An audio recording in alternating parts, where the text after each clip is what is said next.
மருந்துலாம் தடவி இருக்க? என்ன ஆச்சும் பியூட்டி டிப்ஸா? போதும் போதும், நீ என்ன ஓட்டுனது. என் கையில ஒரு பூச்சி கடிச்சிருச்சு, ரத்தம் கூட வந்துச்சு. அதுக்குதான் எங்க அப்பா ஒரு சித்த மருத்துவர்கிட்ட கூட்டிட்டு போனாங்க. அவரு கூட ஒரு மருந்து கொடுத்தாரு, அததான் போட்டிருக்கேன். எது இந்த 40-48 நாள் பத்தியம்லாம் சொல்லியிருப்பாரு?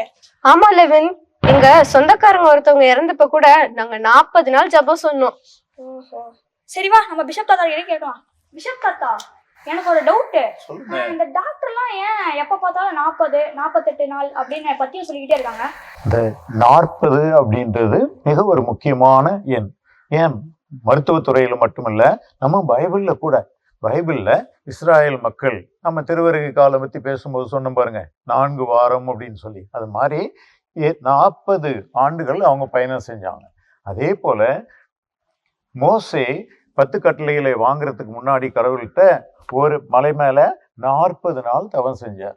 ஏன் நம்ம ஆண்டவர் இயேசு கூட தன்னுடைய பொதுப்பணியை ஆரம்பிக்கிறதுக்கு முன்னாடி 40 நாள் பாலைவனத்துல தவசு இருந்தார், நோன்பு இருந்தார் அப்படின்னு சொல்றோம்.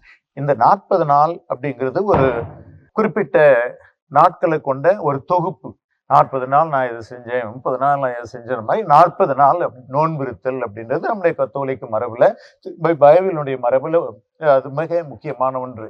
சரி, இந்த 40 நாள் எப்படி வருதுன்னு பார்ப்போம். தவக்காலம் எப்ப தொடங்குச்சு? விபூதி பூதனோட தொடங்குது.